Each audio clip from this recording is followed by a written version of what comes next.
What is up and welcome back to my channel. Today we're going to be diving into the science of power development or explosiveness. We're going to explore different training methods and styles such as Olympic lifts, cluster sets, dynamic effort, and more, and some that may actually be holding you back from developing your explosiveness. Stay tuned to learn which strategies actually lead to long-term power development and why.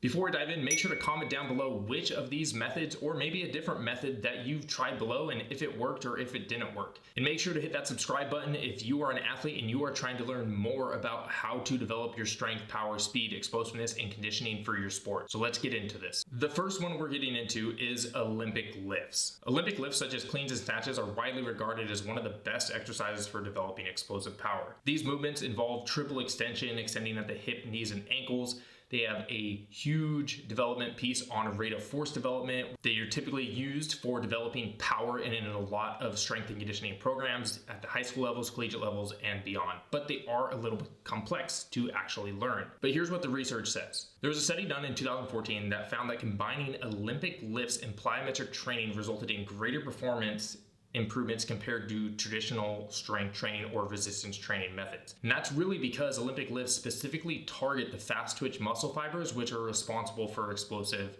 power. So these lifts are going to activate the fast twitch muscle fibers. They improve neuromuscular coordination. So they are incorporating the heavy loads, but high velocities. And power development or producing power is force times velocity, which these take care of both of those. So when you're doing this, this actually will help improve something known as your rate of force development, which is the speed at which your muscles can contract and produce force. Next up is cluster set training, and this is a personal favorite of mine that we use in the peak performance program, typically during our strength phase and strength and power phase of training. So unlike traditional sets or unlike traditional strength training sets where you do your reps back to back to back to back, and you start to get tired and fatigued a little bit as you get later into your set. What a cluster set does is break up that set with little mini rest in between. So instead of doing 6-7 reps straight where the last 3 to 4 start to get challenging and slow down a little bit, a cluster set will have you do something like 2 reps, rest 15 to 20 seconds, 2 reps, rest 15 to 20 seconds, 2 reps, rest 15 to 20 seconds, and then finalize with 1 rep. So what this allows the body to do is actually recover some ATP, get a little bit of a rest so we can keep bar velocities higher throughout the entire set. And there was a research study done in 2017 that found that cluster sets were more effective at improving velocity and power output and counter movement jumps when compared to traditional sets. This method lets you perform at your peak for more reps. So when you are able to produce higher levels of force, higher bar speeds for more reps over time, you're going to get a better adaptation for the power development that you're looking for. So by allowing short rest periods, the cluster sets reduce fatigue, helping you maintain peak power output through the entire set or entire workout that you are actually using them. This is going to help target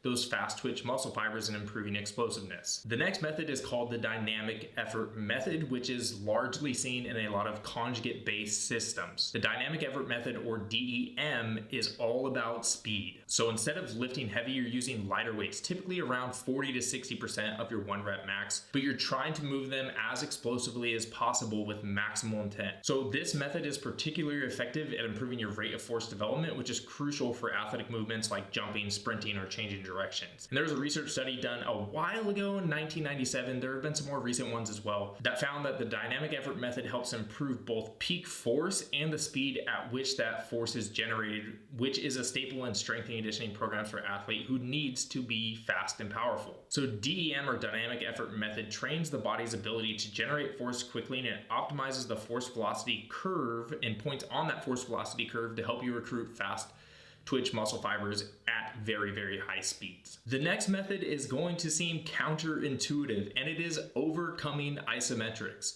So isometric training, and specifically overcoming isometrics, involves exerting maximal force without any movement.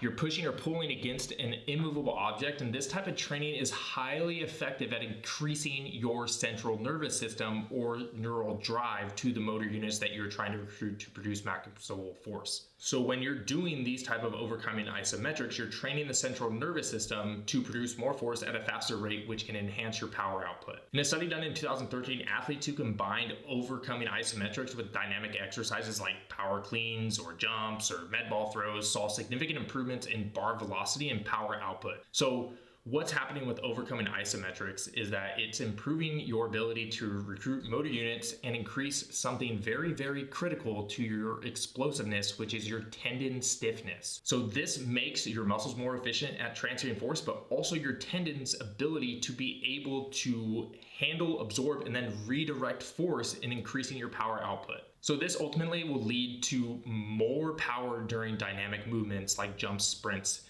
and plyometric based movements.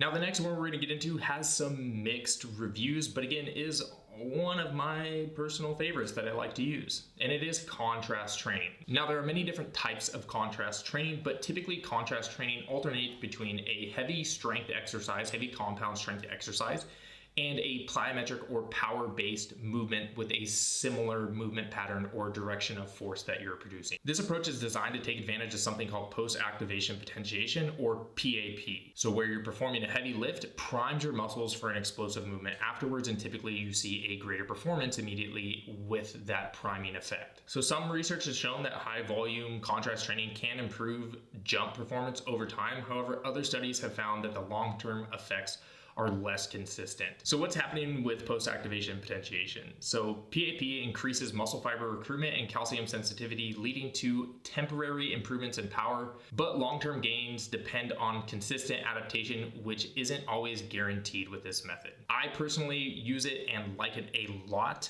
as it is fun.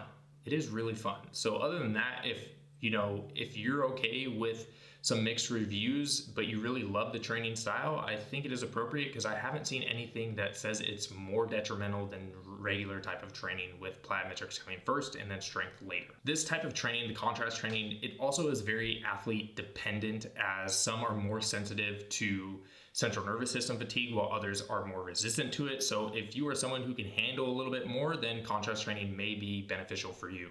So post-activation potentiation improves the neural excitability and muscle contractility, but for effective long-term programming, it really needs to be consistently incorporated into a well-structured program. Now we're going to get into the training methods that will make you less explosive. And this is particularly why I don't do a ton of zone 2 type of conditioning with our athletes, because my goal is to make them as powerful, as explosive, and in the best shape, and I do not want to do anything that could potentially take that away. So while endurance training is great for cardiovascular health, some stamina, it can actually hinder power development. Endurance training like long distance running predominantly trains your slow twitch muscle fibers, again, which are great for endurance, but not ideal for explosive power. In a study done in 2018, found that endurance training could reduce power output in athletes focused on explosive performance. So endurance training prioritizes slow twitch fibers and increases mitochondrial density, but this comes at an expense of fast twitch muscle fiber activation and neuromuscular efficiency, both of which are essential for power. So essentially what you're doing with the endurance-based training is you're starting to transition your fiber types to become more slow twitch versus more fast twitch, because we have slow, fast twitch, and then we have some in between that, depending on the environment or stimulus you provide them, can shift to be either more explosive or more slow twitch. And with endurance training and adding that in consistently, you're going to slowly start to turn those a little bit more slow twitch. And the next one is hypertrophy orientated training. Your push-pull legs. So hypertrophy training focuses on building muscle size through higher rep ranges, typically the 8 to 12 rep range. And while this is great for muscle growth, it can actually negatively impact your body's ability to generate explosive power. A study done by Baker in 2013 found that hypertrophy training significantly decreased upper body power output in rugby athletes, even after allowing for additional rest. So high rep training builds muscle endurance, but it also reduces neuromuscular efficiency, making it harder to generate explosive explosive force when needed. Now, this doesn't mean that athletes should avoid hypertrophy-based training. It means you just need to have a well-structured plan in order to keep your power output during phases of training where you need to build some muscle. As a regular player, you need to build muscle. You're taking hits with 0 pads. Right? It's your body, it's your muscle that's taking the hits. So typically what I recommend for this is that you have a well-structured program where you start with your dynamic warm-up, you get your plyometric or power-based work, then you start to get in after you've received the stimulus for the plyometric work and the power-based work and the explosive work, then you can get into your hypertrophy work, as you will be able to keep your neural activity and excitability of the muscles and everything we talked about before in order to stay explosive while building muscle. And again, this study is done with a pure focus on hypertrophy-based training and not doing anything else. So if that has been you or someone you know where all they've done is just lifted and trying to build muscle and they haven't been doing sprints or plyos, yeah, you'll probably come back slower. And this is part of the reason why some people, and what they call old heads and old traditional styles of training, would say, I don't want to lift weights and get big because I'm going to get slow. Well, yeah, that does happen if your programming sucks. So what are the takeaways? If you're looking to improve explosive power output, use methods and use training styles like Olympic lifts, cluster sets, dynamic effort. If you're looking for an immediate spike in performance, you can use something like contrast training. However, again, long-term development, research is still out. And with all of these, I would highly recommend that you do your research or get with a strength and conditioning coach who knows their stuff and has done the research prior to this. These methods all work because they're targeting fast twitch muscle fibers, they're increasing force output, the speeds at which you create that force called rate of force development, and they're improving your neuromuscular efficiency at being able to recruit and coordinate and do the explosive movement in a very sequenced fashion to get the most amount of power. And if your goal is to truly try to get as explosive as possible, I might recommend that you avoid endurance-based training or hypertrophy-based training that doesn't have any sort of other concurrent training model attached to it. Thanks for watching, and if you found this video helpful, please make sure to hit the like and subscribe button for more weekly athletic training content. And if you're looking for an athletic program to develop your explosive power, speed, and strength, check out some of the links below in the description. Train hard,